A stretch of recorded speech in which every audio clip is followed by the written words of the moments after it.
Good evening to all our viewers. This is the 42nd webinar of the Anekdhara webinar series. And today we are discussing the implications of the suspension of the Indus Water Treaty. What are the implications and what is the impact of that? We have some very distinguished experts to discuss this. We also have Mr. Ranvir Singh, who is going to moderate this discussion, and there couldn't be a better person than Mr. Ranvir Singh. Mr. Ranvir Singh has been practicing law from the year 2000, and he was standing counsel for the state of UP. But very importantly, he has appeared before various interstate water disputes tribunals. For state of Karnataka in Kaveri Water Dispute Tribunal, for Krishna Water Disputes Tribunal, and most importantly, for the state of Haryana in the Ravi and Bias Water Tribunal. So if there's anyone who understands disputes, water disputes, it's Mr. Ranvir Singh. So I'm going to request Mr. Ranvir Singh to not only take over from me and moderate the session, and also introduce the experts that we have for today. Over to you, Mr. Ranvir Singh. Thank you.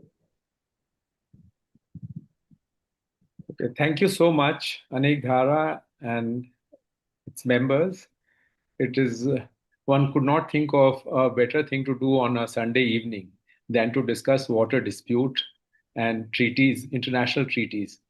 You know, as a law student, one thing which law students really are intimidated by is international law, because the first question that is asked in international law is whether international law is law or not. And this question has still not found satisfactory answer, so there are debates one way or the other. That's one. And two is water dispute.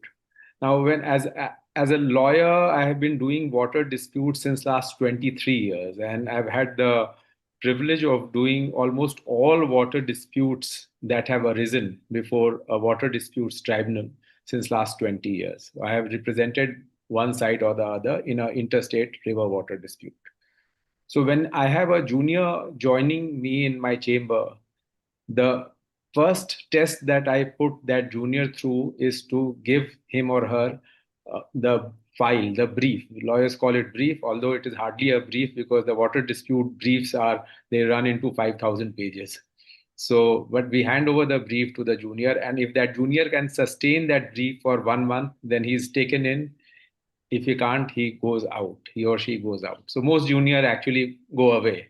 So that's the way water disputes are treated in India. You know, it's one of those dry, although there's water involved in it, but the subject is quite dry.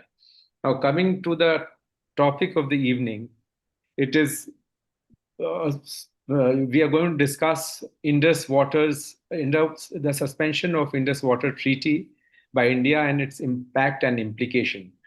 Now, this suspension assumes extraordinary significance for what preceded the suspension and what followed the suspension. What preceded the suspension was a terrorist attack which led to killing of about 26 civilians. So immediately after the terrorist attack, the government of India announced suspension on 23rd April 2025. They said the terrorist attack took place on 22nd April. On 23rd April, they said that we are suspending the Indus Water Treaty. Now, not only do they suspend the treaty, but they had to tell it to Pakistan, which is a treaty signatory state, as well as to everyone else, that they mean it. So what we do after suspension of the treaty is without informing the downstream riparian state, which is Pakistan, we made untimely release of water. So the idea behind untimely release of water is multifold. But one of the ideas behind the untimely release was to make it absolutely clear that now India is not bound by the treaty, because under the treaty, there is a provision for exchange of information.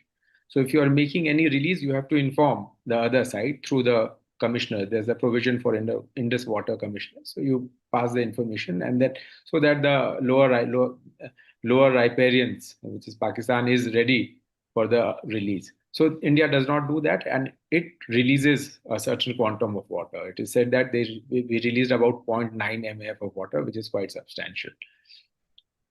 Now, so that is one part. So there's a terrorist attack, then the treaty is suspended, and immediately after the suspension of the treaty, not immediately, about 15 days thereafter, then India starts Operation Sindhu.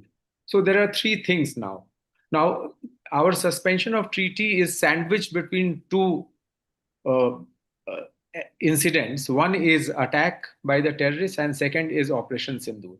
Now, it is in this backdrop the treaty suspension acquires some significance. But so what I propose to do. Recording in progress. What I propose to do is I will lay down the foundation, the salient points, and then I will leave it to the speakers.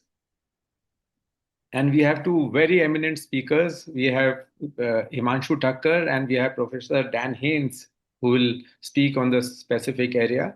But before I take the audience to them, let me tell you that what are the imperatives on the balance sheet of debate. What are the points which lie on one side and what are the points which lie on the other side of the debate? So first, what is the legal imperative?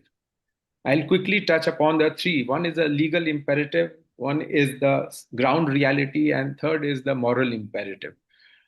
So the legal imperative is that there is this now, way back in 1906 in the US, as water dispute lawyers, we start from there, 1906 in the US, when the Attorney General for the US gave an opinion with regard to Rio Grande River, that the water that is generated in the US belongs to the US. So that's the concept of absolute sovereignty over the water. So if the water is generated in my territory, then it belongs to me.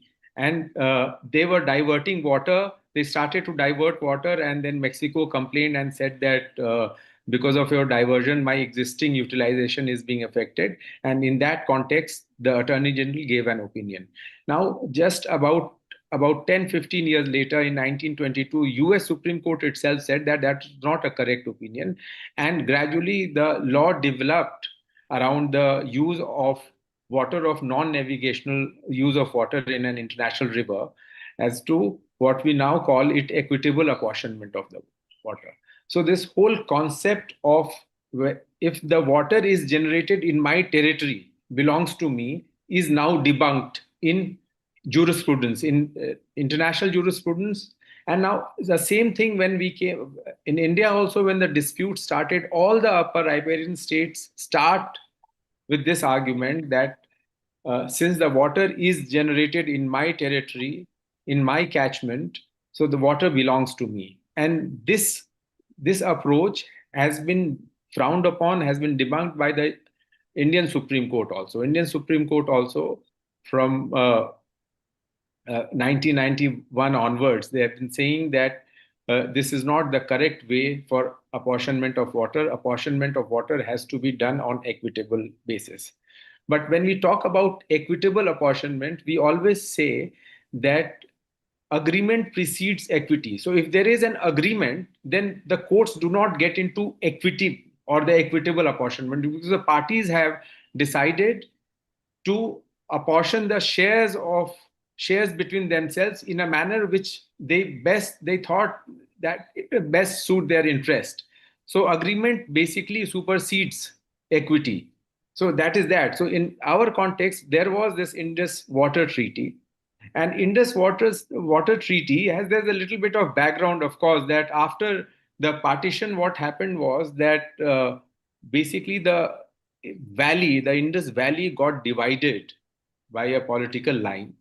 And as a result of that division, the major headworks of the important rivers that were feeding agricultural requirement of Pakistan side fell under the Indian control, which were Firozpur and Madhopur. These were the headworks, and the canals and the channels emerging from there, they were carrying the water to Pakistan. So Then Pakistan was obviously, apprehensive. They said that anytime India can stop the flow of the water, and which India had done also.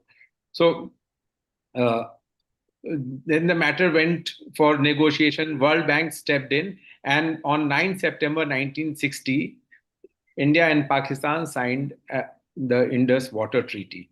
And the details of the treaty, I'm sure the speakers will take you through. But the important aspect of the Indus Water Treaty is that the valley got divided into what is called the Eastern River, which fell on the India side, and on the Western River, which is the three rivers, which is Jhelum, Chenab, and Indus, which went to Pakistan. So all the waters of the Western River, Pakistan had exclusive right, except that India had some right to build run of the river project, and also storage right of about 3.6 MAF. I'll just explain what MAF is. MAF is something which will keep emerging in the discussion. It's called million acre feet, and this is what we do when we argue the case before the judges, because judges obviously they have not done so much of water dispute. Every dispute a judge is brought in, especially from Supreme Court and High Court. So MAF is, if you take one MAF, 1 million acre feet. So if you inundate Delhi, whole of Delhi, with 1 MAF of water, there will be 3 feet of standing water in Delhi. So Delhi will be submerged with 3 feet of standing water. That is 1 MAF. 1 million acre feet is so that's what is 1 MAF. Now, so these are the legal imperatives. On one side, there is no absolute sovereignty over the water, and the other side of the legal imperative is beneficial use of the water. Now, but then there is an agreement. Now, I'll quickly point out to the realities. What are the ground realities of the valley? Now, the total yield of the Western River is around 135 MAF. Western River is 135 MAF. The Eastern River, the yield of the Eastern River is 33 MAF. So the river that fell in our kitty hydrologically produces 33 MAF, whereas the Western River produces 133 MAF, of which the major component is Indus, which produces 62 MAF, Jhelum and Chenab, which is 23 and 25 MAF. On our side, we have Satluj, which is 14 MAF, Beas is 14 MAF, and Ravi is 5 MAF. So that is one aspect of the ground reality, that we have about control of about 33 MAF of water, whereas Pakistan has about 133 MAF of water. Now, we have a right to create storage of 3.6 MAF under the Indus Water Treaty itself. We have a right to create storage of about 3.6 MAF on the Western River. Now, the question arises, what have we done till now? How much storage have we created? We have not created storage of even 0.5 MAF on the Western rivers. So we have not fully exploited our rights under the Western river. That's 2. 3 is, what is the storage which Pakistan has? Now, normally, the rule of thumb is if you have storage of 1 MAF, your utilization will be about 2.5 to 3 MAF. So Pakistan has created total storage on Jhelum. Total storage on Indus is 6 MAF, and on Jhelum is 7.35 MAF. So which totals to about 13, 14 MAF. And on Chenab, they have not created any storage because they thought that anyway we have a right to free flow of the water, so we will not create any storage. They only have a diversion structure. So this is what Pakistan has created. So one of the ground realities is that a large part of water which is generated in the Western River goes to the sea unutilized. Another ground reality is the other side of the balance sheet is that we have a right to create storage of about 3.6 MAF, which we have not created at all.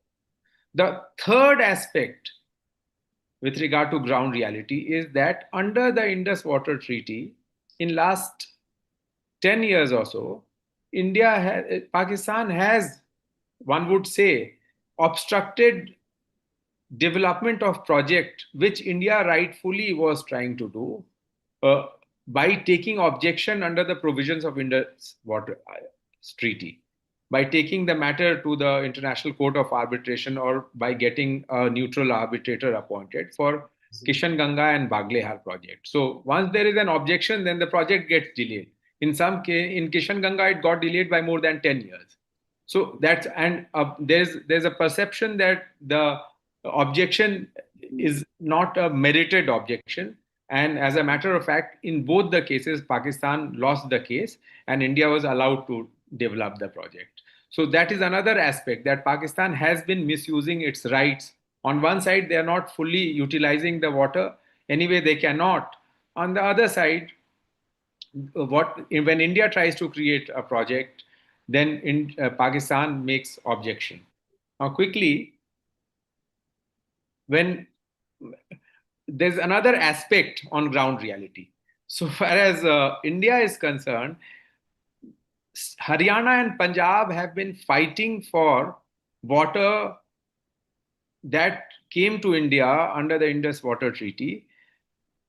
And you'll be surprised to know that Delhi is also one of the litigant, and Delhi is asking for 0.479 mf of water, whereas Delhi's got only 0.2 mf of water. So for that small amount of water, Delhi has been fighting since last about 40 years, 45 years. So that's another facet of waters available in the system. So these are now the other question that arises is that in the context, when you place the suspension of treaty in the middle of a war, then whether the doctrine of pacta sunt servanda, which is part of the international customary law and also finds mention in the Vienna Convention, that that to what extent do you respect the treaty, and is there a provision, is there a escape route which is called rebus sic stantibus, that whether India can say that now, given the animosity or given the fact that Pakistan is sponsoring terrorism or allegedly sponsoring terrorism, can India use the escape route under Article 62 and say that I am now terminating it under the escape route? So that's another aspect of international law. Now,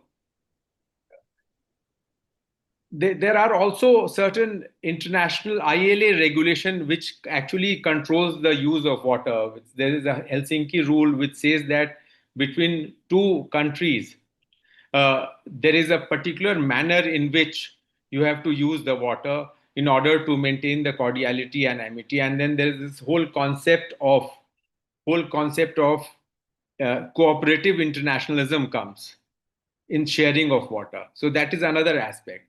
The most important aspect about treaty is that whenever any allocation of water of a river system is done, it is always time bound. It's always time bound. So in India, there has been about 6-7 water disputes. They always say that I am allocating a certain amount of water, but this allocation is for 25 years, for 20 years or 30 years. And then you can come back to us and say that now the needs have changed, the utilizations have changed. So please reallocate or look into reallocation. Unfortunately, the Indus Water Treaty happens to be in perpetuity. So that is another aspect which our speakers may speak upon, that how does the perpetuity clause operate? And then the other aspect is that the Indus Water Treaty envisages some sort of an interaction and cooperation. Now, given the hostility that India and Pakistan has, if that interaction and cooperation will not happen, is the treaty workable or doable? So with those points, may I request Mr. Himanshu Thakkar? We have Mr. Himanshu Thakkar, who is an alumnus of Indian Institute of Technology and is an important, very prominent water resource expert. He serves as coordinator of South Asia Network on Dams, Rivers, and People, which is an informal network focusing on issues related to large dams, hydropower projects, and river interlinking. Himanshu has been vocal critique of large dams, such as Farakka Barrage, arguing that they have failed to achieve their intended purpose and have caused significant ecological and social disruptions. He advocates for alternative approaches like rainwater harvesting and improved groundwater management. Interestingly, in a recent discussion on Indus Waters Treaty, Himanshu has highlighted the potential risk of India's hydropower project on Chenab and Jhelum River, emphasizing the need for comprehensive environmental assessment and regional cooperation to mitigate ecological and geopolitical tension. So, may I request Mr. Himanshu Thakkar to share his thoughts? Thank you very much. The title I had given to my presentation here is the impacts and implications of recent events related to Indus Water Treaty. So, some part of the context Ranvir Singh has already set out, but let me also in any case highlight that first is the 1960 treaty itself is the context. The second context is Kashmir. The third context is preparation. There seems to be a longer term preparations, at least since 2016. When the first statement came from government of India that blood and water cannot flow together, that was after Pulwama. And then there has been events in 2019, 2023, 2024, and now 2025. In 2023, India first time formally wrote to Pakistan that India wants to review and renegotiate the treaty. And when there was no positive response in 2024, India suspended the annual Indus Commission meetings. India wants to review the treaty for a lot of legitimate reasons. But one key question that remains unanswered is, will the rivers get any better due in the renegotiated treaty? Another context is, of course, the Indus Basin itself. The eastern rivers and western rivers. Incidentally, Indus Treaty is a very unique treaty that distributes rivers and not water. Rivers without, and its distribution of rivers without concern for the river as an ecosystem, as shared commons. This is a very problematic part of the treaty, and hopefully in the renegotiated treaty this will be taken care of. The eastern rivers are, of course, Satluj, Ravi, and Bias, and India is currently using around 94% of the water from these three rivers, and balance 6% also there are projects under construction and pipeline. The Shahpur Kandi project, the Unj project, and the Ravi Satluj link. As far as the western rivers are concerned, the Jhelum, Chenab, and Indus, India has not exhausted the storage potential, 3.6 MF, as Mr. Ranvir Singh said. The irrigation potential, India has approximately more than 7 lakh acres of irrigated area can be achieved. Hydropower potential is a non-consumptive use, so there is no limit actually. There is also provision for, very few people talk about this, as provision for small tanks. And a small tank is defined as live storage of less than 700 acre feet and fed from mostly non-perennial stream. And the dead storage should be less than 50 acre feet. This kind of, there is no limit to amount of small tanks that we can construct, which means also that watershed development, there is no limit.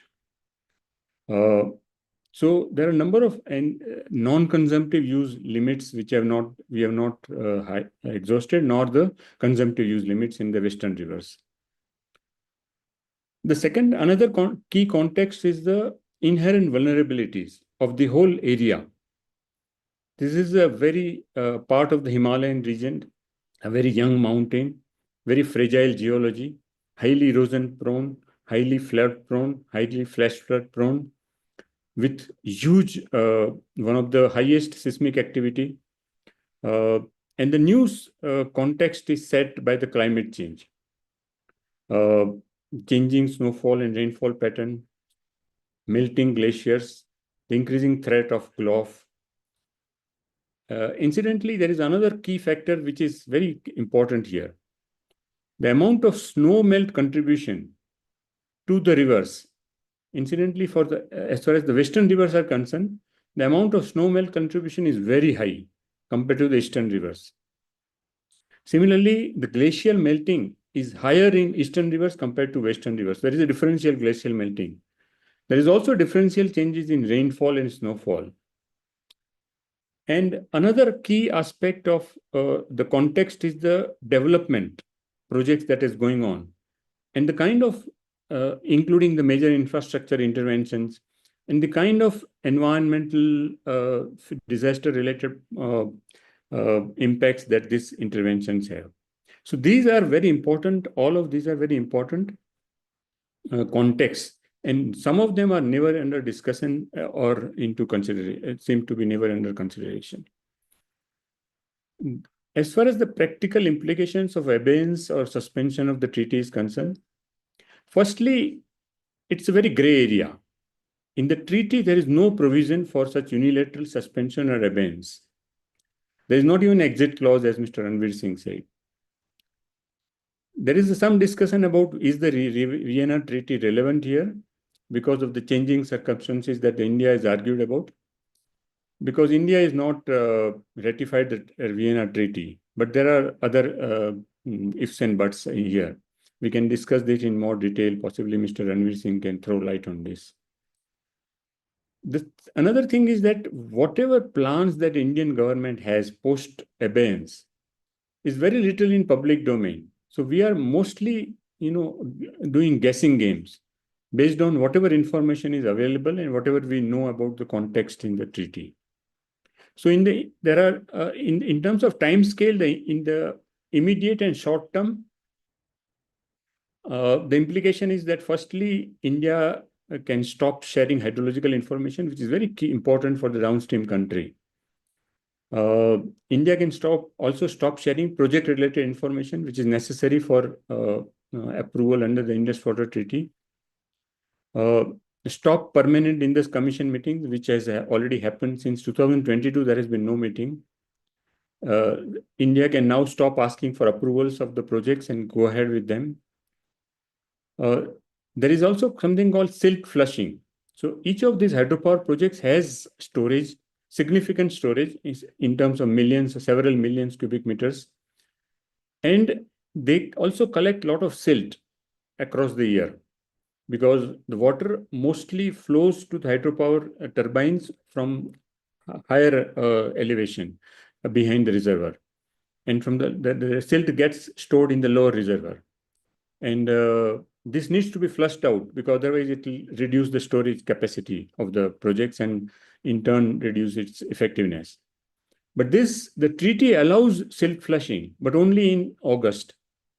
But now India can start doing it possibly in lean season, as India has already done for two projects, Salal and Baglihar. Whatever India does in terms of silt flushing will have first impact on Indian territory within the basin, respective basins. And then the impact will flow downstream. There is also another possibility, another thing that India can do is, under the court of arbitration, in case of Kishinganga had ordered that India can go ahead with the project. However, India needs to release certain amount of environment flows. Those possibly India can stop. But again, there will be first impact will be in the area within India and then beyond. There is some speculation in the media that India now plans to do monthly or more regular silt flushing. I'm not sure this is really useful because even in the projects that are not on the Indus Basin, India has been doing silt flushing only once or twice a year at the most. So I don't know what is the logic of this speculation, but it's there. Then there is a dispute resolution mechanism, a three-stage dispute resolution mechanism, starting with at the Permanent Indus Commission level, and then at the neutral expert level and the Court of Arbitration level. That mechanism will now under limbo till the suspension remains. Incidentally, that mechanism has practically been under limbo since 2016, largely due to the ineptitude of the World Bank. Because the World Bank, which is supposed to appoint the neutral expert or the tribunal or the Court of Arbitration, and World Bank sat on it for about 6 years. So that's one of the reasons why it's already more or less in limbo. There is a Court of Arbitration going on about Ratle and Kishanganga, which India has already boycotted, because India says that first there should be neutral expert stage, and then only that stage, Court of Arbitration stage. And so India is participating so far in the neutral expert stage, but that also possibly may not continue. The dispute resolution mechanism has so far served useful purpose, though it has been misused. There has been allegation that it has been misused by Pakistan. But in both cases of Baglihar and Kishanganga, where the verdict of the neutral expert and Court of Arbitration is available, in both cases, Pakistan objected to the project, saying it's violation of the treaty. But in both cases, the neutral expert and the Court of Arbitration allowed the projects. However, it is also important to note in both cases, the neutral expert and the Court of Arbitration also required certain changes that India has to make in both projects, Baglihar and Kishanganga. So it has served some purpose. It's not that one-sided one. In the medium and long term, silt flushing can continue in non-monsoon months. There is the Tulbul navigation project, where India wants to create a navigation facility that's functional all around the year. And for that, they need to have a navigational lock created, but Pakistan has been objecting. And so the work has stopped since 1987, 38 years work has stopped. That's project possibly India can take up. It's very unreasonable on the part of Pakistan to have objected to that, because it would not have created any additional consumptive right, and it would have created some amount of additional storage, about 0.3 mf or around 2.2 mf, and that wouldn't have really mattered. There is another project that is now under discussion, deepening of Jhelum and Wular barrage. Another project that is under discussion is the rehabilitation of Ranvir and Pratap canals. Both are allowed under the treaty, so it's not really violation of the treaty. However, the media report says that India possibly is likely to increase the length of the treaty, canal.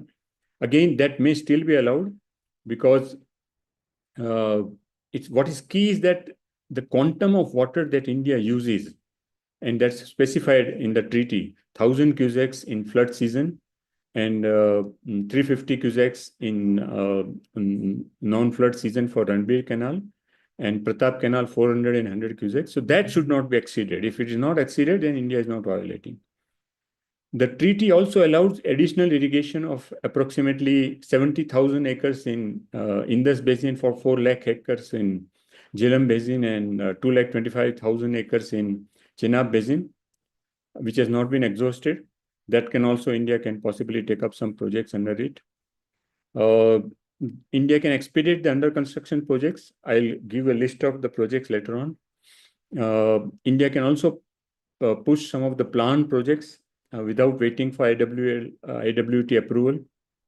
But all of these projects, incidentally, are allowed under the treaty. None of these are in violation of the treaty, except that it's being possibly taken up without that approval. Are there projects beyond the treaty? There are no such projects in horizon so far. There's nothing in public discussion. So this is the situation with respect to the projects, the medium and long term. On the eastern rivers, India has already under, as I said, Sapur Khandi project is likely to be commissioned soon. Unj is under construction. So those projects will help facilitate India to complete use full amount of water. The Pakistan response so far has been talking about four-pronged strategy. They have firstly declared that any diversion of water allocated to Pakistan will be considered as an act of war. They've also said they can go to World Bank for appointment of neutral expert or court of arbitration. They can go to international court. They can go to UN and also international community. There are a couple of questions that are in gray area. What are the legal implications that India can face?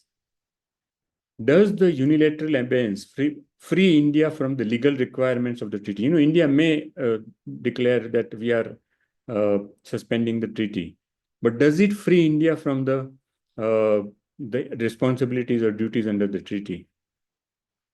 And there is some history, for example, in the Danube and Mekong Basin, which shows that any unilateralism can lead to stalemate or escalation. And use of diplomatic channels can help manage even deeply rooted disputes, provided, of course, there is a genuine attempt from both sides. And clearly here, Pakistan needs to do a lot in terms of stopping any encouragement to terrorism that it has been doing for so many years and creating so much mayhem on this side of the border. There could be South Asian impact. There could be, for example, India is upstream, downstream country with respect to number of nations in the South Asia. And there can be a hit on the credibility of the Indian nation, Indian credibility, because India has sort of suspended a water treaty for largely non-water reasons, it is said. And as Bangladesh professor said, this can hit the credibility. Not with respect to Nepal or Bhutan or Bangladesh, it's not likely so far. But we don't know in future what is likely. As far as China, there is also speculation about what role China can play. Does it have a role? Now, China has some catchment in the two of the six Indus rivers. One is the eastern river Sutlej, and one is the western river Indus. So, and in both respects, in both cases, India is the downstream country. But the Indus catchment is very scattered. The immediate upstream catchment from the river is very little. And as far as Yarlung Tsangpo as far as Sutlej is concerned, there is more unified catchment area. But the real threat is possibly Yarlung Tsangpo, which is the largest, the Siang, a tributary of Brahmaputra, which flows from Tibet to Arunachal. There, very huge catchment area is there. But the key fact is that in Pakistan, China doesn't have any infrastructure to achieve any such objective in the upstream. So, and anyway, this is speculative as far as so far is concerned. Globally, also there can be reputational and diplomatic impacts, but possibly looking at that possibility, a delegation of MPs and our Minister of External Affairs is in the visit of number of countries to reason across the world why India is justified in putting the treaty in abeyance. Coming to the projects, context of in Western rivers, existing projects, India has about 3,482 megawatts of capacity, which includes two projects in Indus Basin, Chutak, 44 megawatts, and Nimo Bosgo, 45 megawatts.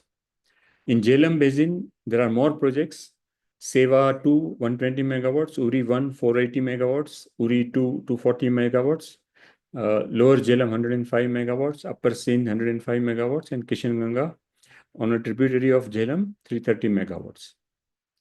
In Chenab, India has four projects existing: Baglia 900 megawatts, Dulhasti 390 megawatts, Salal 690 megawatts, and Chenani 33 megawatts. Under construction projects, Indus, there are no known big projects, only some small projects are known. On Jhelum, there is a 37.5 megawatt project, Parnai. There is also a new Gandarbal project under construction, but it is stalled because of some contractual reasons. On Chenab, under construction projects include Pakal-Dul, 1000 megawatts, which has some storage. Ratlet, 850 megawatts, again it has some storage. Kiru, 624 megawatts, Kawar, 540 megawatts, and Lower Kalnai, 48 megawatts. Its Lower Kalnai is also stalled because of contractual reasons. Among the planned projects, again, Indus has very small projects. In Jhelum, there is Uri Phase 1 Stage 2 projects of 240 megawatts, which has been cleared by under the treaty. Tulbul navigation projects, as I discussed earlier, and Jhelum Wular deepening, and also Ranvir and Pratap Canal rehabilitation. Chenab, in J&K, there are a number of projects that are planned. Kirthai Stage 1, 390 megawatts, but that may not be taken up because Central Electricity Authority has written the DPR of the projects, raising objections about its feasibility. Kirthai 2 is 930 megawatts. Sawalkot is 1856 megawatts, by far the biggest hydro projects. Bursar, 800 megawatts. It also has some storage. Dulasthi 2, 260 megawatts. In addition to projects in J&K, there are a number of projects planned in Himachal Pradesh, which includes Dugar 500 megawatts, Reoli Dugli 430 megawatts, Barding BH 175 megawatts, Purthi 232 megawatts, Jispa 300 megawatts. Jispa also has some significant storage, and Miyar 120 megawatts. The key point to note is none of the above listed operational, under construction, or planned projects have significant capacity to divert water from the western rivers. None have a storage capacity beyond what the IWT allows. So in essence, none of these are in violation of the treaty. But are these, there is a different question whether these are the most viable, most desirable, most sustainable, most beneficial projects, or are the best options. And there is a strong opposition going on with respect to some of the projects within India. For example, all the projects in the Lahul, Spiti, Chamba districts in Himachal are strongly opposed by the local communities. And some of the projects in J&K are also under opposition from the local communities. Review of the treaty, review is definitely necessary considering the treaty is already 65 years age, and it has neglected a number of issues. For example, climate change is a new reality which is neglected in the treaty. It wasn't there on the horizon at the point when the treaty was negotiated and signed. And these are massive challenges, the climate change. We need a lot more studies to understand what's going on. And possibly we need actually a joint study with all the basin states, basin countries, fully understand the various dimensions of what is going on. And it's a challenge like climate change, which should bring the two nations together rather than fight on a new massive challenge. We should be possibly learn to fight how to face this massive challenge collectively. The groundwater is a major issue which has not been under the treaty and which was also not on horizon at that point, but it's a big intervention now on both sides of the border. Water pollution was not considered in the treaty. Environment flows was not considered in the treaty. The whole environmental context, the vulnerability of the area, the disaster potential assessment, the carrying capacity of the basins, these were not under the horizon. And another key issue which was not under the horizon was ethno-cultural issues across the border. The key is that IWT has served both nations and people of both nations, though it may have ill-treated the rivers and the environment-related issues. We certainly need to relook at the treaty to face the challenge of the environment, climate change, and other river basin related challenges. There are a number of ways to interpret what treaty has done under the IWT since 1960 till today and guess what is likely to happen in the future. So what I have presented is one interpretation. There could be other interpretations, of course. The perspectives can vary very widely. But to view the Indus Basin purely in the context of bilateral dispute will be a grave blunder. The opportunity to relook may also be seen beyond the context of bilateral dispute. So another issue of dispute, which is in debate under is should the water or river be used as a weapon? The first point to note is that India is not really using the treaty, water or the river as a weapon, so far at least. What India is doing is largely allowed under the treaty. Some of the direct implications may have been suspended for the time being. Another point is that even if we were to do certain things which are violation of the treaty, the key point to remember is, we were all very horrified by what happened on 22nd April, Pahalgam. I mean, innocent people were killed for no fault of theirs by some misguided people, which are obviously trained from across the border as per the evidence presented by Indian government. But the point is that the key point to know is that one of the reasons we were horrified is because of these innocent people suffered. Should we also not be concerned about the innocent people across the border who may suffer, or within J&K, who may suffer when we take up approaches? And lastly, it is suggested that everything is fair in love and war. The first point is that are we at war as far as the Indus Treaty is concerned? I don't think so. Rivers historically have connected people. They provide a bonding, collective and shared culture and values across the borders. There is a lot on offer in this basin too if we care. When feelings, thoughts, words and actions for war are in competition with those of cultural and sharing of love, the former always dominate in short term, but it is the latter that prevail in the long term.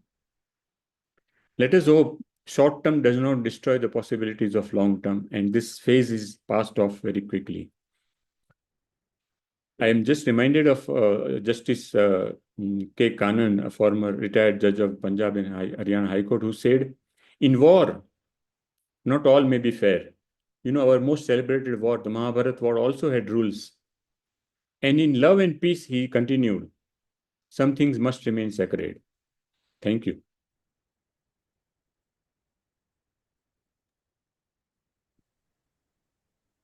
Thank you so much, Himanshu. There are some questions, but we will come to that after we have heard what Dan has to say. And may I request people who have joined on through YouTube that the questions can be put on the YouTube chat, and then I can pick up the question from there and put it to the speakers of the evening. So we have now Professor Dan Haines. Dan Haines is an associate professor in disaster and crisis response at the Institute for Risk and Disaster Reduction at University College London.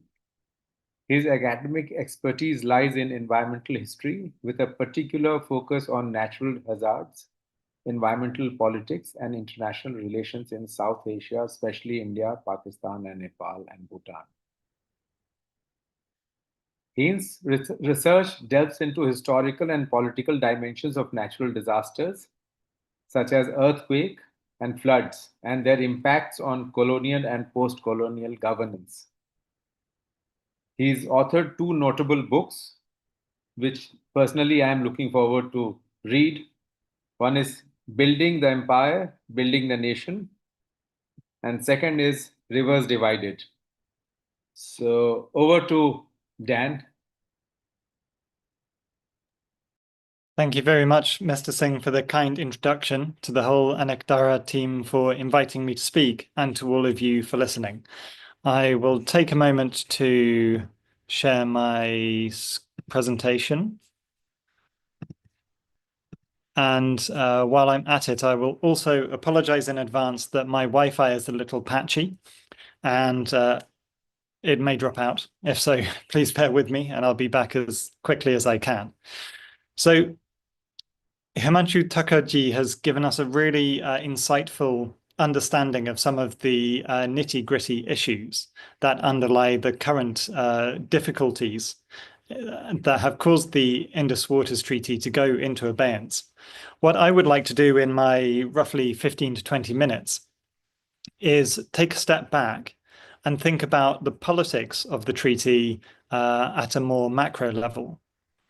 I am a historian by trade, and my second book, Rivers or Indus Divided, published under slightly different titles in different countries, looked really at the period of negotiating the Indus Waters Treaty between the late 1940s and 1960, with a little bit of thinking about what came afterwards. And I hope now to use some of the insights from that research to comment on the present day situation. Hence the title Past, Present and Possible Futures for the Politics of the Indus Waters Treaty. So I'm going to start with my takeaways. I'll have them again at the end, but just in case I talk too much and I run out of time, I want to just lodge these key points, and I'll then unpack them through the rest of my talk here. So firstly, I argue that the Indus Waters Treaty up until now worked pretty well from the point of view of geopolitics. So I actually liked Himanshu Thakkar's phrase so much that I wrote it down, that the treaty has served both nations. It hasn't served the environment or the rivers in such a positive way, but as a geopolitical compromise, it was pretty effective. I'm also going to argue that security has been now linked with water sharing in at least Indian political rhetoric in a way that is quite new for the last several decades, but in some ways echoes what we saw at the origin point of the Indus Waters dispute in the 1940s and early 1950s. I will also suggest that we actually don't know yet what the real impacts are going to be of the treaty going into abeyance. And I will finish by sketching out 3 potential scenarios that I could see playing out. So just to give a very brief timeline, just so we're all up to speed on roughly what happened when.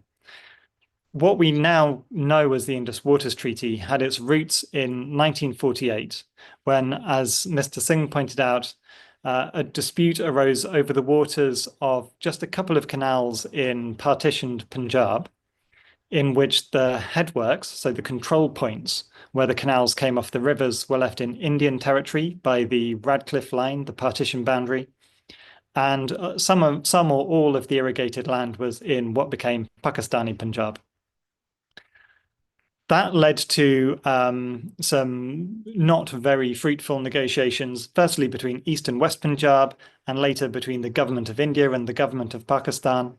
And eventually, for reasons that we can get into in the Q&A if anybody is interested, the World Bank stepped in to facilitate negotiations, which took another 8 years, from 1952 to 1960.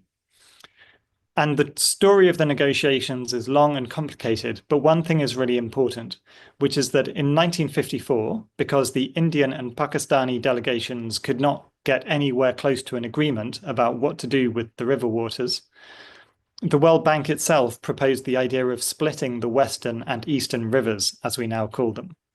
And in the end, in 1960, what Indian Prime Minister Jawaharlal Nehru signed alongside the bank representative and the Pakistani leader Muhammad Ayub Khan, that treaty split the Western rivers and assigned them largely to Pakistani use, with some caveats, which we'll come to, and assigned what we now call the Eastern rivers, that is the Ravi, the Satluj, and the Beas, almost entirely to Indian uses. That was important because it's almost unique in water treaties around the world. It's very unusual to have this geographical principle of assigning the whole flow of a particular tributary to one country as opposed to another. If you look at the Ganges Water Treaty, the Ganga Treaty between India and Bangladesh, that is volumetric. It assigns amounts of water from the same river to India and to Bangladesh. It's not at all the case with the Indus Treaty. And understanding how the treaty has worked really means understanding that basic point. So things worked pretty well from the 1960s up to the 2000s under the treaty, largely because India was not planning a large number of works on the Western rivers, which the treaty allows it to do with various restrictions that we've already heard about. There were some fairly successful negotiations over the Salal project in the 1970s, which resulted in a compromise.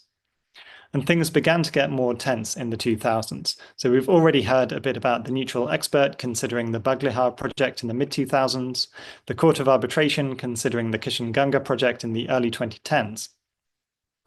And the more recent history, which probably most people listening are already fairly familiar with, is that from 2017 onwards, new Pakistani objections, or rather continued Pakistani objections to aspects of the Kishan-Ganga project, which had not originally been settled by the Court of Arbitration decision in 2013, came into play.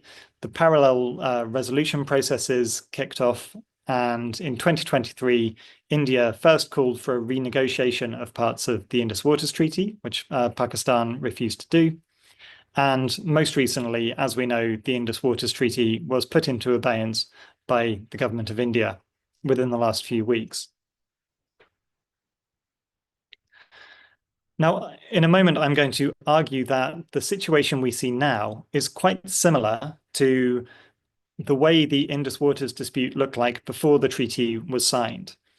So to explain why that matters, I'm just going to unpack a little bit the difference between how Pakistani negotiators have articulated water rights and how Indian negotiators have done the same. So we heard a little bit about the Harman Doctrine of 1906 and the way that it was overturned by the US itself in the 1920s, which is a really good starting point because that is something that Indian engineers directly quoted when they originally shut off water into West Punjabi canals in 1948. So India's basic approach to water, and this originated, as I said, with the East Punjab government, but got taken up by the government of India and pursued through the long years of negotiations with Pakistan, is the principle of absolute sovereignty. In other words, India owns all the water in rivers that flow through Indian territory. Pakistan had a completely different approach to what constituted water rights, something usually known as the principle of prior appropriation. In other words, whoever starts using water first has the right to continue receiving the same amount of water at the same time from the same sources. This was important because although now Pakistan receives its water through the western rivers, at the time of partition, the economically most important irrigation projects in Pakistani Punjab at any rate, actually took off the Sutlej, not off any of the western rivers. So the historical canal colony development under British colonial occupation had taken place in what became Pakistan from one of the eastern rivers. Those were the rivers to which East Punjab claimed absolute sovereignty. And in fact, Indian sovereignty over the western rivers was something of an afterthought. Pakistan made another sort of moral argument, which it continues to make, which is that river water is essential for the economic and ultimately bodily survival of Pakistan and Pakistanis. India also had moral arguments, which also related to the history of water use in the Indus Basin.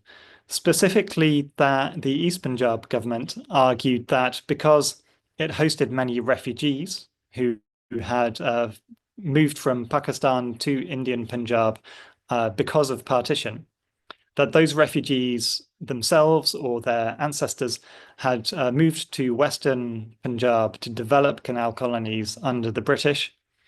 And they'd now moved back to these areas of East Punjab, what became Punjab, India, which had been further back in the queue for irrigation development in British plans. So the colonial government had planned to do some irrigation works down in what is now East Punjab and Haryana, but they hadn't got around to it before independence came about, when the freedom movement culminated in decolonization. So East Punjab argued that they had a moral imperative themselves to save the famine districts, Hisar and Rohtak in particular, from poverty. So we had legal arguments and moral arguments on both sides. From 1954 onwards, all of those historical arguments began to become less important to the way the negotiations played out. And the key issues shook down into two main things. One was trust and the other was money. Trust was important to Pakistan because after the World Bank put forward its 1954 plan, Pakistani negotiators and the government more broadly came to the conclusion that what it really needed was as much control as possible over its water sources. So the lesson of 1948, in which East Punjabi engineers had been able to shut down water supplies into West Punjabi canals, really stuck with Pakistan, and in fact continues to stick until this day. Meaning that Pakistan would prefer to base its water allocations on the western rivers, which India had less access to, partly because of geography, partly because at the time the Kashmir dispute was ongoing, and in fact is rather frozen in a similar sort of situation, although I'm aware there have been constitutional changes in India in the last few years. India was primarily worried in the mid to late 1950s about the cost of works. So fine. As far as India was concerned, Pakistan was welcome to take water from the western rivers, transfer it down to the Satluj Valley project and other canals taking off the old eastern rivers. But India didn't want to have to pay for it. Eventually, the World Bank managed to square the circle by convincing the United States and various other of its Cold War allies to put up large amounts of money, some grants, some loans, to go into what was called the Indus Basin Development Plan.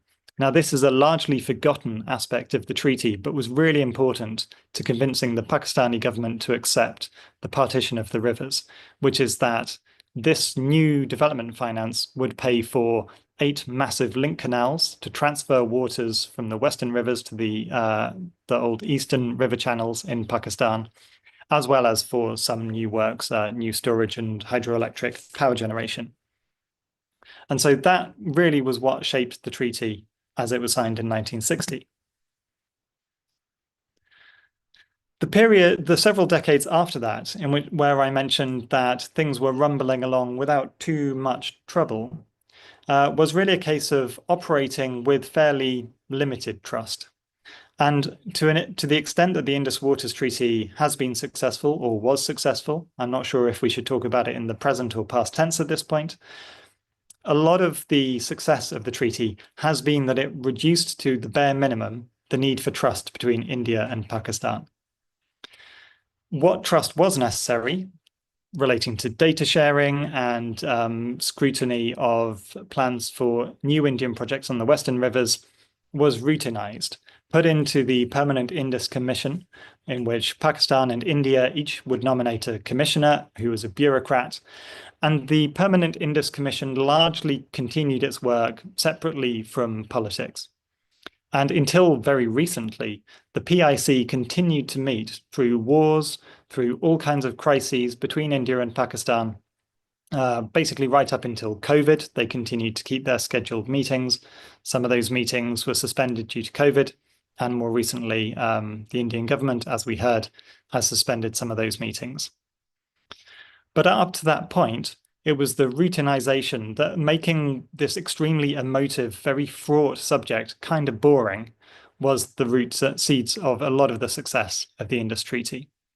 And the fact that the Indus commissioners, when they weren't able to resolve things between themselves, were able to bring in foreign secretaries and the governments of India and Pakistan to get a settlement for the Salal question in the 1970s, 80s. That worked pretty well until the 2000s. And we've already heard a bit about the Baglihar and Kishan Ganga disputes, so I won't go into those in any detail. But what we have now is in some ways quite new, because the PIC is no longer meeting. The treaty appears to be in abeyance, at least from the Indian side. What we have that is the same is the logic that both sides are applying to the arguments that they make. So let's just do a quick comparison of some quotations from the present day and from the past. The Pakistani National Security Committee issued a statement in April 2025 that the usurpation of the rights of lower riparians will be considered as an act of war. And we've seen very similar statements in the Pakistani Senate in the last couple of days about India's intentions. And this almost precisely echoes the many statements which Pakistani representatives made domestically, in private, in public, to British and American diplomats and to newspapers throughout the 1950s.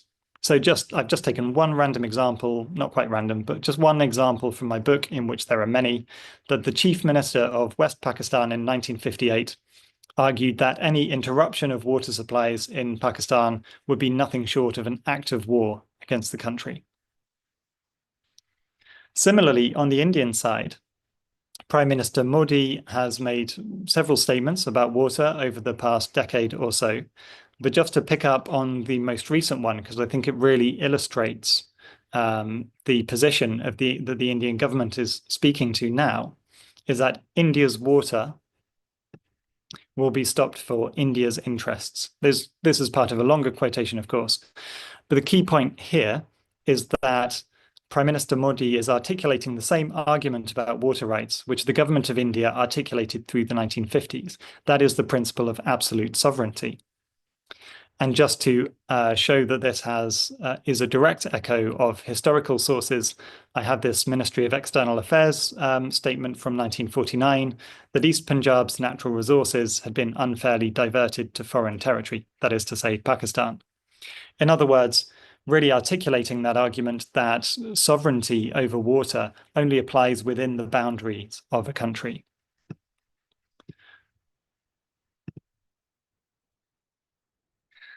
So just in another couple of minutes, I'll outline what I see as 3 future scenarios. And which one plays out will really depend on the intentions that the Indian government currently has, and perhaps on the overall state of India-Pakistan relations. But before I do that, I should point out one other major change from the situation that we saw in the 1950s, is that whereas the Indian government during the 1950s and in fact right up until the 2010s was quite careful to talk about water sharing with Pakistan as a separate self-standing issue, which was very much the function of the Indus Waters Treaty. We all know that water is highly political. You can't really depoliticize water, but the Indus Waters Treaty worked partly because people on both sides of the border were willing to pretend that water had been depoliticized in order to make the treaty work. The Indian government has now clearly discarded that idea and is explicitly linking water with security. This is something that, as we've seen, Pakistani leaders have frequently done, talking about the necessity, for example, of attaining sovereignty over Kashmir in order to protect Pakistani control of the Western rivers, and articulating that Indian dam building is a national security threat to Pakistan, not just a question of international law or a question of development competition. But now a much more assertive Indian government is making similar sorts of argument. So this is an unpredictable factor, and it's quite difficult to see how that will play out because we don't have the precedents. But the 3 basic scenarios I see are firstly that the Indian government might be looking towards a conditional reinstatement of the treaty as it currently exists. In other words, if Pakistan is willing to meet conditions that the Indian government imposes, the original treaty text might go out of abeyance, might go back into the Indian government, might begin to acknowledge its validity again. This is likely to be challenging because on the one hand, the government of Pakistan denies involvement in the Pahalgam terror attack and has consistently denied involvement in terrorist activity in India. It is therefore hard to see how a Pakistani government would realistically meet the condition that the Ministry of External Affairs originally proposed, which is that Pakistan should show that it has fully and irrevocably ceased any support for terrorism, the threshold of which is not fully clear, as far as I know, unless I've missed some new reporting. The second scenario, it might be something along the lines of a forced renegotiation. This is something that the Indian government has been looking for since the beginning of 2023, with some, I think, understandable unhappiness, particularly about the dispute resolution process in the treaty. And as we know, the Pakistani government has not been willing to consider renegotiation. The Indian government might reckon that it now has enough of the upper hand in the power balance between the two countries to force Pakistan back to the negotiating table. The third possible scenario is permanent abrogation. In other words, the Indian government might be intending its current moves as a step towards functioning completely without the treaty on an ongoing basis.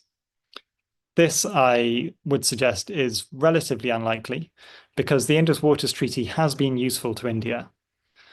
People in India are unhappy with the treaty and consider it overly advantageous to Pakistan. Many people in Pakistan also consider the treaty a bad deal for Pakistan and that it's too advantageous to India. To me, that indicates that it was a fairly useful compromise between the two countries. And it has tended to be part of India's projection of itself as a responsible state, that it has adhered to the treaty in the past. Personally, I think scenario 2 is probably the most likely. I will be surprised if there isn't at least a sincere Indian attempt to reopen negotiations in the near future. I don't know how the Pakistani government is likely to react. I would also note that the original treaty took 8 years of really hard negotiations and a huge injection of cash from the international community to move forward. I don't see either government having the patience for such a long, drawn-out negotiating process again, and I don't also see the current world geopolitical or, frankly, financial situation as meaning that such a large cash settlement is likely to come along to grease the wheels. So, in conclusion, here are my takeaways again. Apart from the fact that I've just told you I don't know what's going to happen next, because I am a good historian after all, not a futurologist, is I think the Indus Waters Treaty did work fairly well for both sides within limits. The novel element now is that security has been relinked with water sharing by both sides, and that the true impacts of the treaty going into abeyance are unclear. With that, thank you very much. I will now stop sharing my screen and very much looking forward to the discussion.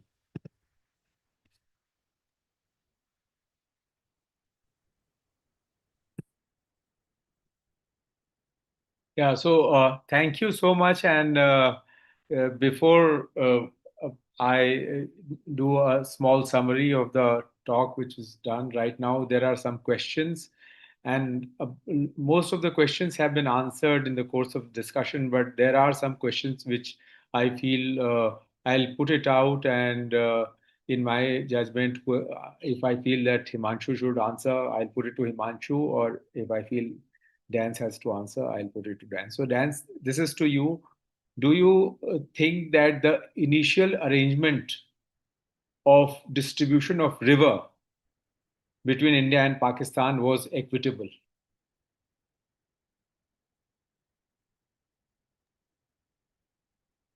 I find it very difficult to judge, partly because the IWT was, as I said, pretty much unprecedented, and as far as I know, hasn't been repeated in international water sharing. So the question of equitable apportionment never really came up. I mean, the negotiators did talk about how much water was necessary for the projects that each side had planned. But in the end, that didn't matter that much to the overall shape of the settlement, which was based on this principle of owning rivers or not, based on territorial possession. It's a little bit fuzzy because, of course, apart from the Indus main stem, which rises in China and then flows through Pakistan-administered territory, the other western tributaries do also go through Indian-administered territory, or as the Indian government would put it, fully Indian territory. So actually, the treaty was a bit of a fudge. So apart from not really considering equity in the way we would understand it, it also didn't really settle territorial issues in the way that we might understand those either. On the whole, I think it probably was reasonably equitable simply because both sides were unhappy, bringing me back to my point about compromise. But it's also worth thinking about the fact that at the time in 1960, the Nehru government didn't have particular plans for development on the western rivers. What it really wanted to do was develop canal colonies and canal irrigation in East Punjab and what became Haryana, and also the Pakranangal Dam on the edge of what is now Himachal Pradesh was the major power generation scheme at the time. So it made sense in the late 1950s for India to really focus on the eastern rivers and make sure it had free, completely unfettered access there, that it could press ahead with its projects without any Pakistani objections, which were inconvenient for a variety of reasons, and let the western tributaries go to Pakistan. Now, of course, the situation looks different. So quite possibly any move towards renegotiation will involve different sets of arguments about who needs what in terms of river water. No, and quickly, just if I may add to that, is that when India was negotiating, India projected a requirement of about 8 MF for Rajasthan, which finally Rajasthan got under the Ravi Vyas arrangement. So Rajasthan gets the major chunk of the water that came to India under the Indus Waters Treaty. So it gets about 8 MF from the system. So that's right. Sorry, go ahead. So there's a question for Himanshu. Himanshu, I hope you're still there. Yes, I am here.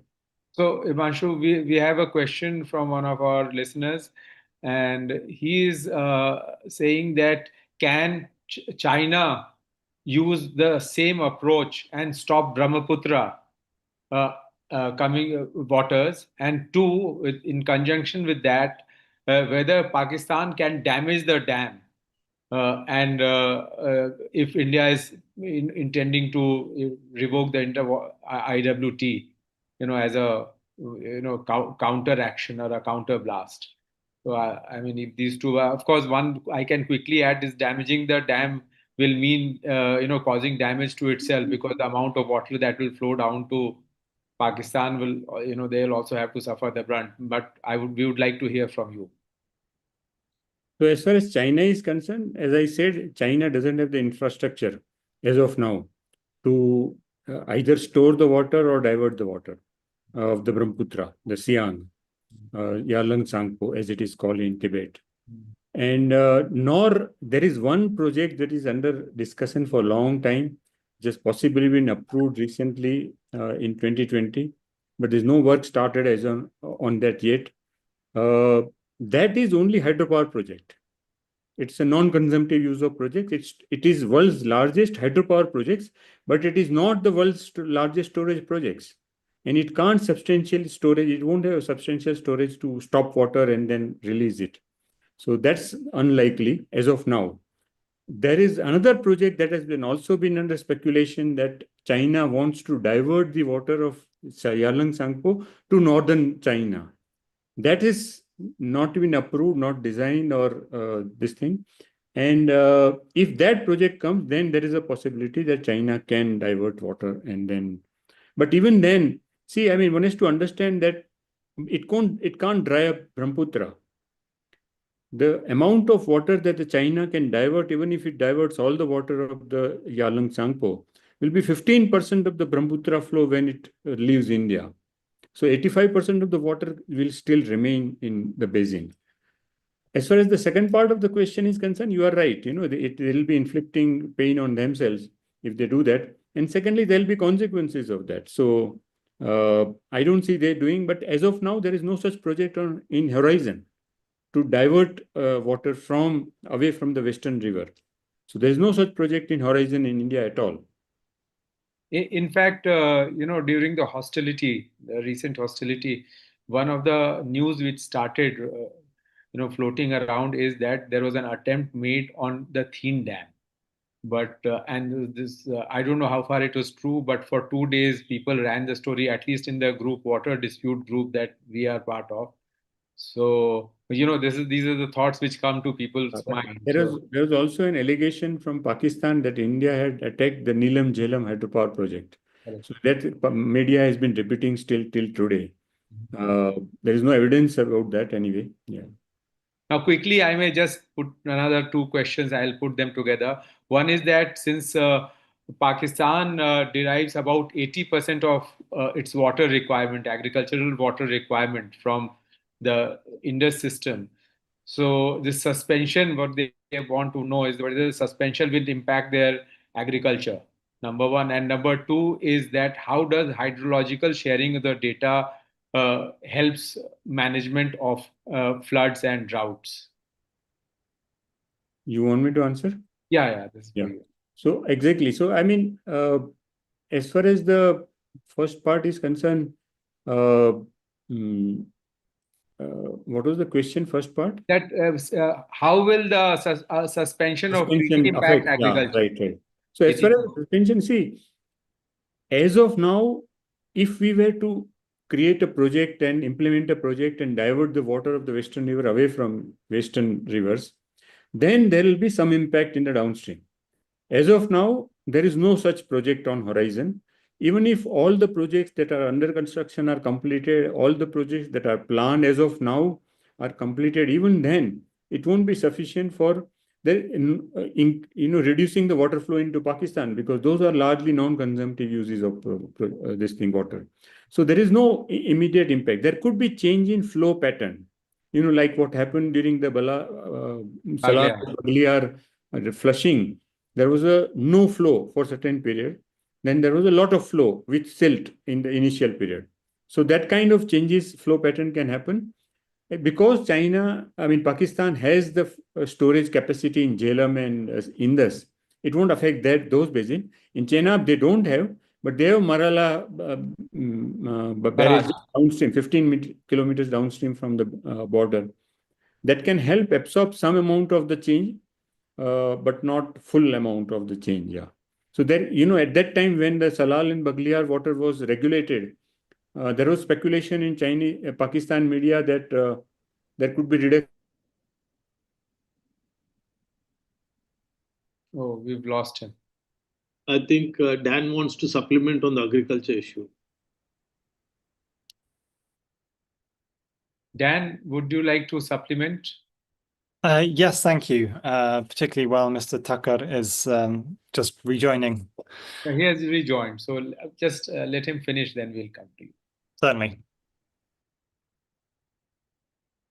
Himanshu, you may switch on the microphone. It's not, your microphone is off.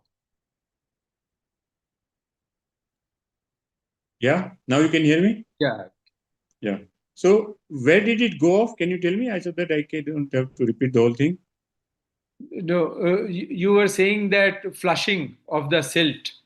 Right, yeah. So during the flushing season, there was a impact. And that could have impacted some way the flow into the Pakistan, regulated flow during certain period, but the overall total amount of flow would not have changed. So I don't see, as of now, whatever India is doing within the Western rivers basins is going to really significantly change the total quantum of water flow into Pakistan. There could be some change in the flow pattern, depending on the flushing or storage and so on. But I don't see total amount of water flow changing significantly. And what was the second part of your question? How does sharing of information? Sorry. No problem. Yeah. So how does sharing of information help the two sides control floods and droughts?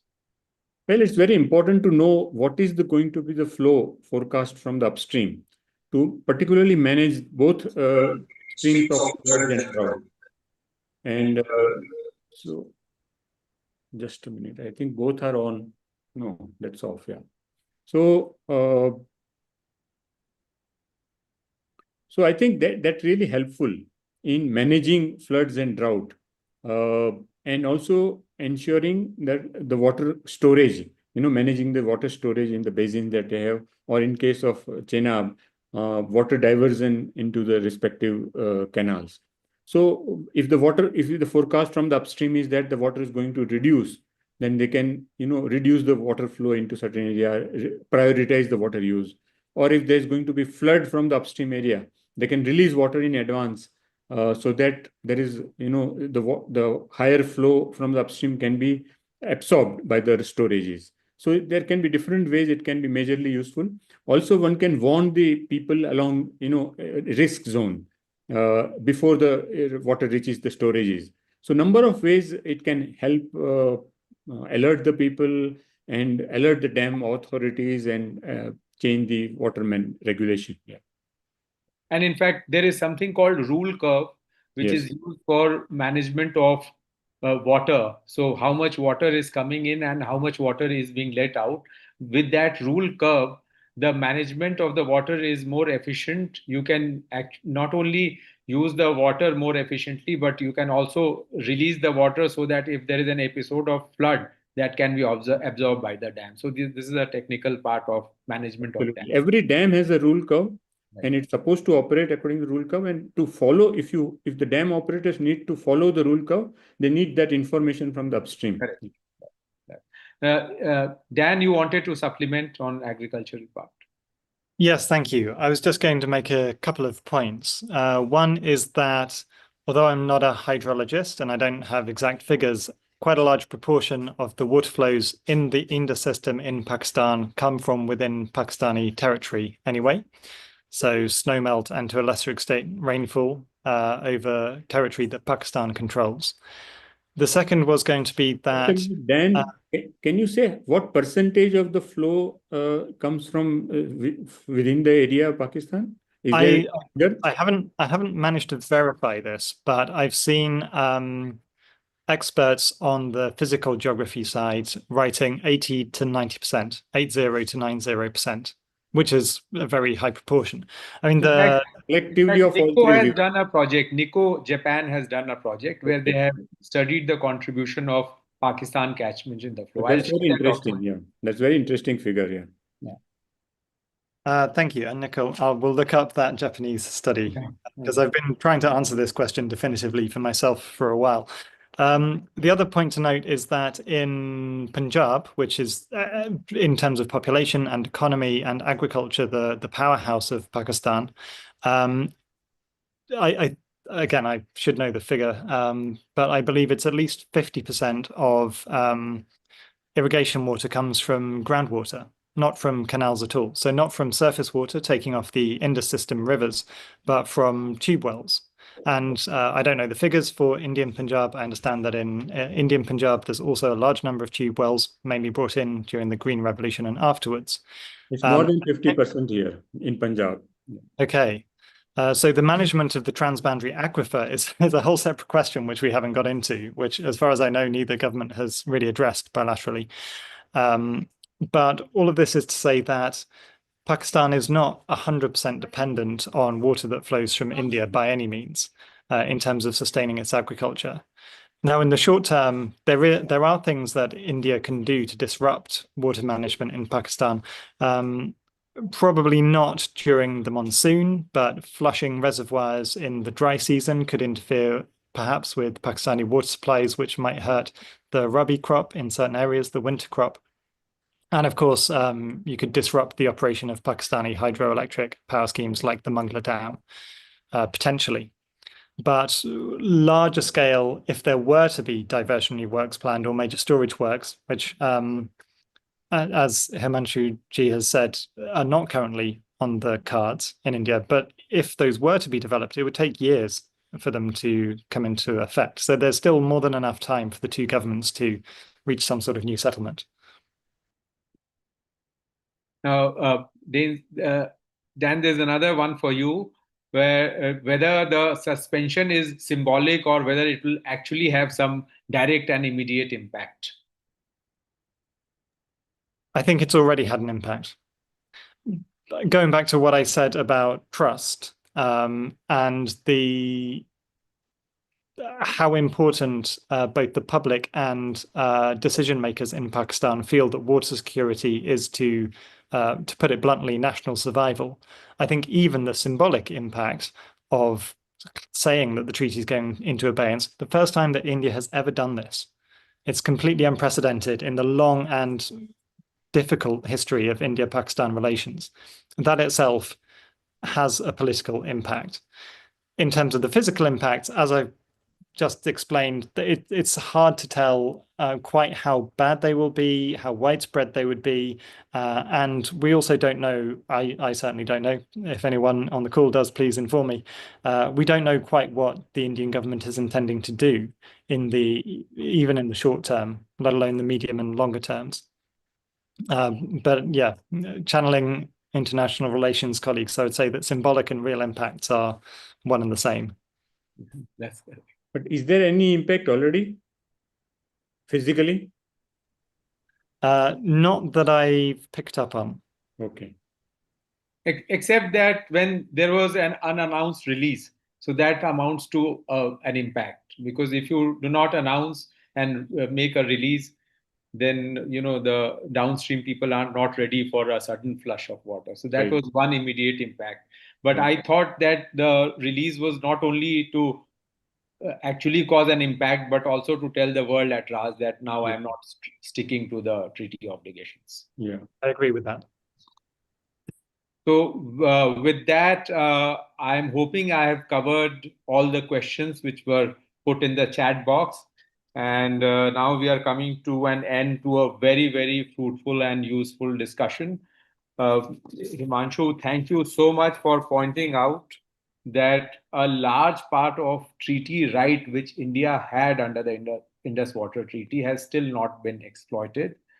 There are some interesting aspects of the treaty, like small tanks. Small tanks are a very, very important aspect of irrigation facility. And I'm not surprised that Himanshu has drawn his attention to small tanks, because he's a proponent of small tanks, and he advocates construction of large dams. So that was one aspect of treaty which has not been fully utilized. And of course, there are certain aspects like development of channel lining of canals, etc., that can be done. So that should be done. Even otherwise, that has not been done. So the other aspect which Himanshu pointed out, and is very, very important, is that not only, as I was mentioning, that the water allocation can never be for perpetuity, but that was the law about 70 years back, and that's how the water allocations were done. In fact, in River Colorado, the allocations are reviewed quite frequently, and the matters end up in the Supreme Court between various riparians. But the important thing which Himanshu pointed out is the impact of climate change on allocation of water rights. So that's one important aspect which must be gone into if India were to renegotiate the treaty. So so thank you, Himanshu, for bringing those out. Dan, it's very interesting. As lawyers, we always say this: the judgment by a court is best when both sides are unhappy. So your assessment is also very fascinating. The treaty is really sound when both sides were saying that they were not happy with the treaty. That means it was equitable. So if someone had asked whether the treaty was equitable or not, one of the signs of treaty being equitable is when everyone is unhappy. And there is an old English saying that equity depends on the size of chancellor's foot. So, equity court was the chancellor's court, and every chancellor had his own version of equity. So there's no fixed formula for equity, but one certain formula is when everyone is unhappy, then it is certainly equitable.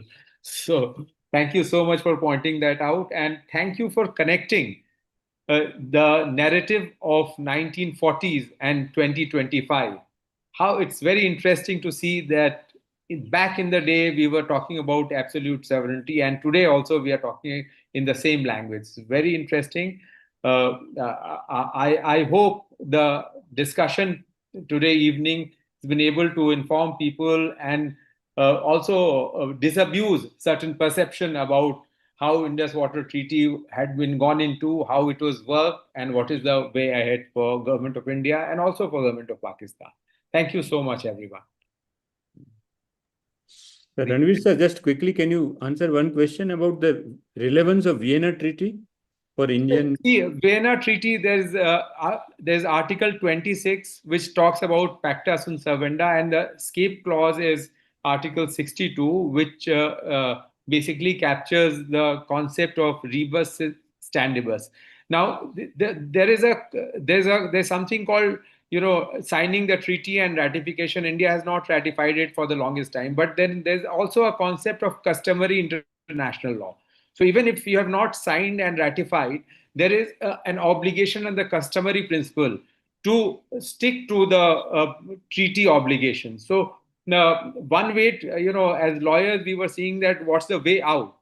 So you can't go to an arbitrator now, under the treaty resolution process, because if you are saying that I have debunked the treaty, then the process is also debunked. So what's the way out? The way out would be that maybe Pakistan will go to the ICJ, and ICJ may say that the treaty cannot be debunked, and then it is for India to whether accept the judgment or not, because judgments are also not binding under the international law. So whether India will accept or not is another question. If India accepts, then the International Court of Justice may say that now go back to the negotiating table and renegotiate. But that's how it will work. One doesn't know what's the way ahead. Because, as they say that, if it was India, if it was a municipal court, a suit for specific performance could be filed. But here, there cannot be a specific performance of agreement because international law works differently. But putting the treaty in abeyance does free India from obligations under the treaty? No, that's what I said. That in international law, how do you look at it? If you are saying that I am out of the treaty, then someone has to say that no, you are not out of the treaty, right? Yeah. Who is that someone who will say that you are not out of the treaty? It can Pakistan. And then India has to accept the finding that we are not out of the treaty. So international law is a very soft law. So unless the parties, there are judgments of ICJ which have not been accepted by the party. Yes, China. So, yeah, correct. So one can say that you ought not to have. In fact, you may have Himanshu, you may have heard about that Gabachikov Nagimaro's case. Yes. So what had happened was there they said that the escape clause is not acceptable. So it can be argued that if India says that we are using Article 62 of the Vienna Convention or the principles captured under Article 62, then and if the matter goes to ICJ may say that it does not permit India to use any extraneous factor to revoke the treaty. I mean, I'm just saying hypothetically, but at the end of the day, India has to accept the judgment of the ICJ. But if India has decided not to be part of the treaty, it can continue to say that I will not be part. But of course, what you pointed out was the question of credibility, because tomorrow, there are so many treaties which India has signed with, for Sharda River and so many other rivers. There are about 12, 13 very important treaties. So what will happen to those treaties? Credibility is a very important thing in geopolitics. Yes. Thank you. So, anything else? So thank you so much. And thank you, Anekdhara, for putting this together. It was an absolutely thrilling experience. And I will certainly go back and visit the YouTube channel and re-educate myself from what I have already learned from Himanshu and Dan. Thank you so much once again. Thank you very much, Ranvir, for moderating this session. Thank you, Himanshu ji and Dan ji. Dan is incidentally in Lahore right now, and so quite appropriately across the border. And so it's been a very enlightening talk. To use a cliche, much water has flowed under the bridges since 1948, and we have now, in the last couple of hours, understood so much of what has happened. And it was interesting to note that the Permanent Commission has been more stable than Indo-Pakistan cricket. So there have been more disruptions to the cricket game, but the commission has been quite stable, and that is, in a sense, I think, a great success of the treaty.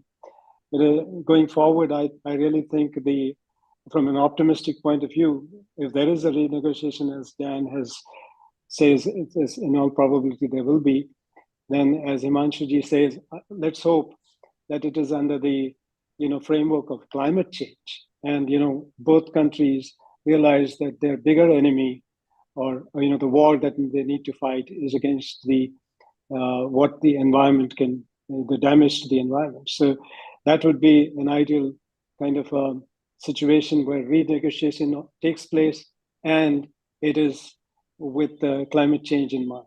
With that note, I would like to thank you all on behalf of Anekdhara for joining us tonight. It's been an absolute pleasure. And as every time, in 42 webinars that we've had, we have been very fortunate that experts come forward, spare the time, and give us their views. And each time it has been a big learning for us. Of course, as Ranvir said, these videos are available on YouTube. And those of you interested in previewing our previous webinars, are most welcome to go and visit them. Our next webinar is going to be on the last Sunday of June, on 29 June. And that is also a very topical area, topic, which is art and freedom of expression. And so we will be talking about that in our next webinar. And we look forward to everyone joining us at that webinar.